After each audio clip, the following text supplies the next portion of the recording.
గంగాపూర్కి ఎందుకు పోతున్నావు అని చెప్పి నన్ను అందరు అడుగుతున్నారు. గంగాపూర్కి మనకు ఏదైనా ఎన్నో రోజుల నుంచి పీడిస్తున్న బాధ కానీ, కష్టం కానీ, అసలు ఆ పని అయితలేవు, ఎట్లయితుందనే మానసిక ఇబ్బందులు పడ్డవారు తప్పకుండా గంగాపూర్ వెళ్ళండి. నేను నా నమ్మకంతో చెప్తున్నా, నా ఎక్స్పీరియన్స్తో చెప్తున్నా. గంగాపూర్కి తప్పకుండా వెళ్ళండి. ఈ వెళ్ళే విధానం ఏంటంటే 5 పున్నాలు ఒక అమావాస్య అంటారు. 5 పున్నాలు గంగాపూర్కి వచ్చి స్వామివారి నది ఉంటుంది, ఇక్కడ స్నానం చేసి మీరు ఇక్కడ 5 నిద్రలు చేసి 5 పున్నాలు స్వామివారి దర్శనం చేసుకోండి. 5 పున్నాలు అయిపోయినాక ఒక అమావాస్యకు వచ్చి స్వామివారిని దర్శనం చేసుకుంటే ఈ 6 నెలల లోపు మీకున్న కష్టం తప్పకుండా తీరిపోతుంది. ఇది నా సొంత ఎక్స్పీరియన్స్ అని చెప్తున్నా, ఎవరో చెప్పి విన్నది కాదు, నా సొంత ఎక్స్పీరియన్స్.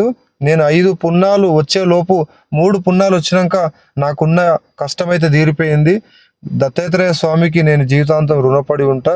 మీరు కూడా తప్పకుండా స్వామివారి పైన నమ్మకం పెట్టి తప్పకుండా గంగాపూర్ రండి.